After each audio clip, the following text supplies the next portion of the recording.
Parapine gardait ses esprits. Il a trouvé moyen d'envoyer chercher un homme au poste. Justement, c'était Gustave, notre Gustave, qui était de planton après son trafic. Voilà encore un malheur qu'il a fait Gustave dès qu'il est entré dans la pièce et qu'il a vu. Et puis il s'est assis à côté pour souffler un peu, et pour boire aussi un coup à la table des infirmiers qui n'étaient pas encore desservis. Puisque c'est un crime, faudrait mieux qu'on le porte au poste, qu'il a proposé. Et puis il a remarqué encore, c'était un gentil garçon, Robinson. Il aurait pas fait de mal à une mouche.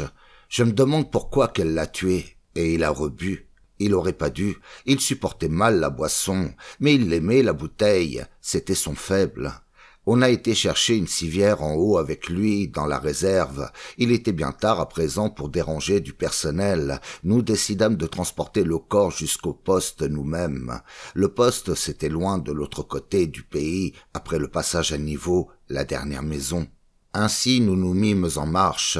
Parapine tenait par l'avant la civière, Gustave Mandamour par l'autre bout. Seulement ils n'allaient pas très droit ni l'un ni l'autre. Il a même fallu que Sophie les guide un peu pour la descente du petit escalier. Je remarquai à ce moment-là qu'elle n'avait pas l'air bien émue, Sophie. Ça s'était pourtant passé tout à côté d'elle, et si près même, qu'elle aurait bien pu prendre une des balles pendant qu'elle tirait l'autre folle. Mais Sophie, je l'avais déjà noté en d'autres circonstances. Il lui fallait du temps pour qu'elle se mette en train dans les émotions. C'est pas qu'elle était froide, puisque ça la saisissait plutôt comme une tourmente. Mais il lui fallait du temps. Je voulais les suivre encore un petit bout avec le corps pour être bien certain que c'était tout à fait fini, mais au lieu de bien les suivre avec leur civière comme j'aurais dû, j'ai déambulé plutôt de droite à gauche tout le long de la route, et puis finalement, une fois passé la grande école, qui est en bordure du passage à niveau, je me suis faufilé par un petit chemin qui descend entre les haies d'abord, et puis à pic vers la Seine.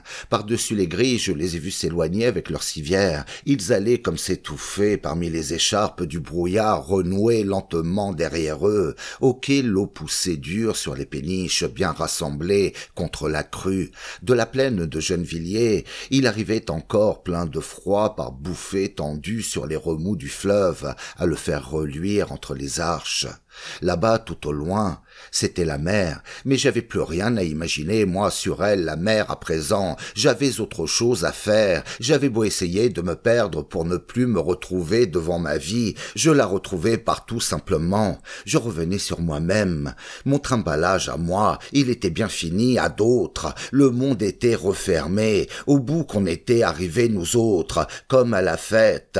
Avoir du chagrin, c'est pas tout. Faudrait pouvoir recommencer la musique, aller en chercher davantage du chagrin, mais à d'autres. C'est la jeunesse qu'on redemande comme ça sans avoir l'air, pas gêné. D'abord pour endurer davantage, j'étais plus près non plus, et cependant j'avais même pas été aussi loin que Robinson, moi, dans la vie. J'avais pas réussi en définitive. J'en avais pas acquis, moi, une seule idée bien solide, comme celle qu'il avait eue pour se faire dérouiller. Plus grosse encore une idée que ma grosse tête, plus grosse que toute la peur qui était dedans, une belle idée magnifique et bien commode pour mourir. Combien il m'en faudrait à moi des vies pour que je m'en fasse ainsi une idée plus forte que tout au monde. C'était impossible à dire, c'était raté. Les miennes d'idées, elles vadrouillaient plutôt dans ma tête avec plein d'espace entre. C'était comme des petites bougies pafières et clignoteuses à trembler toute la vie au milieu d'un abominable univers bien horrible. Ça allait peut-être un peu mieux qu'il y a 20 ans, on pouvait pas dire que j'avais pas fait des débuts de progrès, mais enfin, c'était pas envisagé que je parvienne jamais, moi, comme Robinson, à me remplir la tête avec une seule idée, mais alors une superbe pensée, tout à fait plus forte que la mort, et que j'en arrive rien qu'avec mon idée à en juter partout de plaisir, d'insouciance et de courage, un héros juteux. Plains-moi alors que j'en aurais du courage, j'en dégoulinerais même de partout du courage, et la vie ne serait plus rien elle-même qu'une entière idée de courage qui ferait tout marcher, les hommes et les choses depuis la terre jusqu'au ciel. De l'amour on en aurait tellement, par la même occasion, par-dessus le marché, que la mort en resterait enfermée dedans, avec la tendresse, et si bien dans son intérieur, si chaude qu'elle en jouirait enfin la garce, qu'elle en finirait par s'amuser d'amour aussi, elle, avec tout le monde. C'est ça qui serait beau, qui serait réussi. J'en rigolais tout seul sur le quai en pensant à tout ce qu'il faudrait que j'accomplisse, moi, en fait de trucs et de machins, pour que j'arrive à me faire gonfler ainsi de résolutions infinies. Un véritable crapaud d'idéal, la fièvre après tout.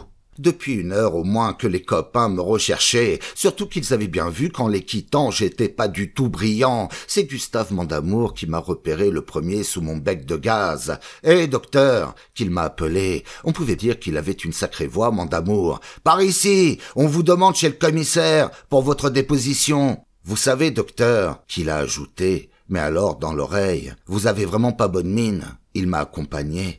Il m'a même soutenu pour marcher. Il m'aimait bien, Gustave. Je ne lui adressais jamais de reproches, moi, sur la boisson. Je comprenais tout, moi, tandis que Parapine, lui, était un peu sévère. Il lui faisait honte de temps en temps à propos de la boisson. Il aurait fait beaucoup de choses pour moi, Gustave. Il m'admirait même. Il me l'a dit. Il savait pas pourquoi, moi non plus, mais il m'admirait. C'était le seul. On a tourné par 2 ou 3 rues ensemble jusqu'à ce qu'on aperçoive la lanterne du poste.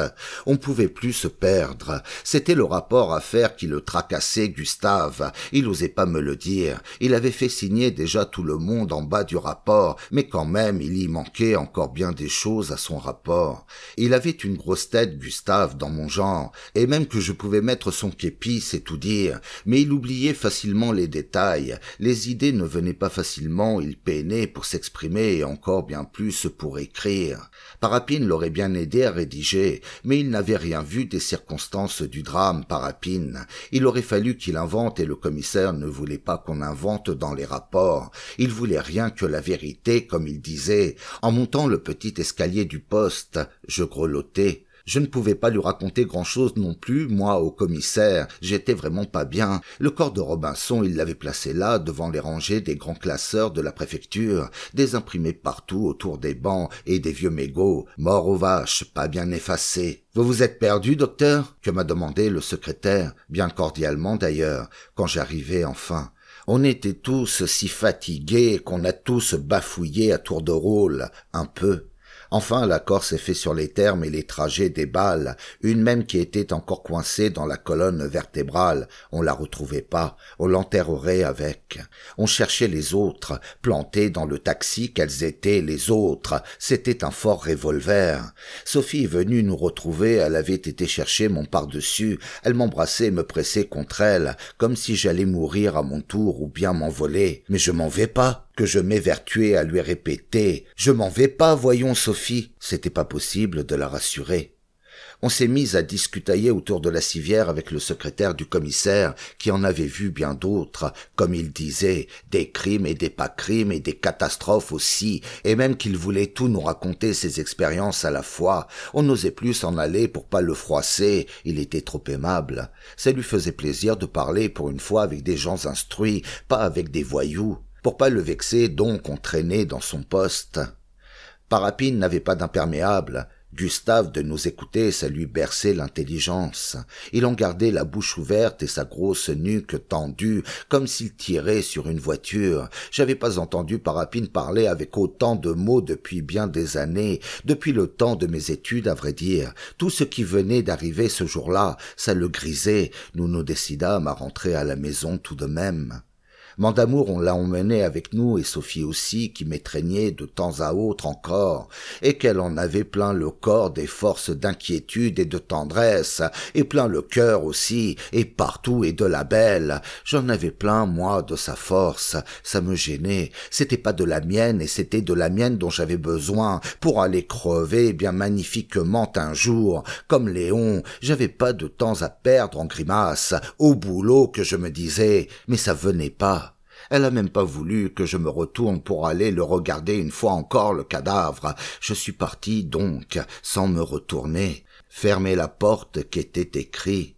Parapine avait soif encore, de parler sans doute, de trop parler pour lui. En passant devant la buvette du canal, nous cognâmes au volet pendant un bon moment. Ça me faisait souvenir de la route de noirceur pendant la guerre, la même petite lueur au-dessus de la porte prête à s'éteindre. Enfin le patron est venu en personne pour nous ouvrir. Il n'était pas au courant. C'est nous qui lui avons tout appris et la nouvelle du drame avec. Un drame d'amour, qu'il appelait ça Gustave. Le zinc du canal ouvrait juste avant le petit jour à cause des bateliers. L'écluse commence à pivoter lentement sur la fin de la nuit. Et puis c'est tout le paysage qui se ranime et se met à travailler. Les berges se séparent du fleuve tout doucement, elles se lèvent, se relèvent des deux côtés de l'eau, le bouleau émerge de l'ombre. On recommence à tout voir, tout simple, tout dur, les treuils ici, les palissades au chantier là-bas et loin dessus la route. Voici que reviennent de plus loin encore les hommes. Ils s'infiltrent dans le jour sale par petits paquets transis, ils se mettent du jour plein la figure pour commencer en passant devant l'aurore. Ils vont plus loin, on ne voit bien d'eux que leur figure pâle et simple, le reste est encore à la nuit. Il faudra bien qu'ils crèvent tous un jour aussi, comment qu'ils feront? Ils montent vers le pont, après ils disparaissent peu à peu dans la plaine, et il en vient toujours des autres, des hommes, des plus pâles encore, à mesure que le jour monte de partout. À quoi qu'ils pensent? Le bistrot voulait tout connaître du drame, des circonstances, qu'on lui raconte tout. Vaudescal, qu'il s'appelait le patron, un gars du Nord bien propre. Gustave lui en a raconté alors tant et plus. Il nous rabâchait les circonstances, Gustave. C'était pas ça pourtant qui était important. On se reperdait déjà dans les mots. Et puis, comme il était saoul, il recommençait. Seulement là vraiment, il n'avait plus rien à dire, rien. Je l'aurais bien écouté quand même encore un peu, tout doucement, comme un sommeil. Mais alors, voilà les autres qui le contestent, et ça le met fort en colère. De fureur, il s'en va cogner un grand coup dans le petit poêle. Tout s'écroule, tout se renverse. Le tuyau, la grille et les charbons en flammes. Il était costaud, mon d'amour, comme 4. Il s'est mis, en plus, à vouloir nous montrer la véritable danse du feu, enlever ses chaussures et bondir en plein dans les tisons. Avec le patron, ils avaient eu ensemble une histoire de machine à soupe à poinçonner. C'était un sournois, Vaudescal. Il fallait s'en méfier, avec des chemises toujours bien trop propres pour qu'il soit tout à fait honnête. Un rancunier et un mouchard, il y en a plein les quais. Parapine s'est douté qu'il le cherchait, mon d'amour, pour le faire révoquer, profitant qu'il avait bu. Il l'empêchait, lui, de la faire sa danse du feu, et il lui a fait honte. On l'a repoussé, mon d'amour, tout au bout de la table. Il s'est écroulé, là, finalement, bien sage, parmi les soupirs énormes et les odeurs. Il a dormi.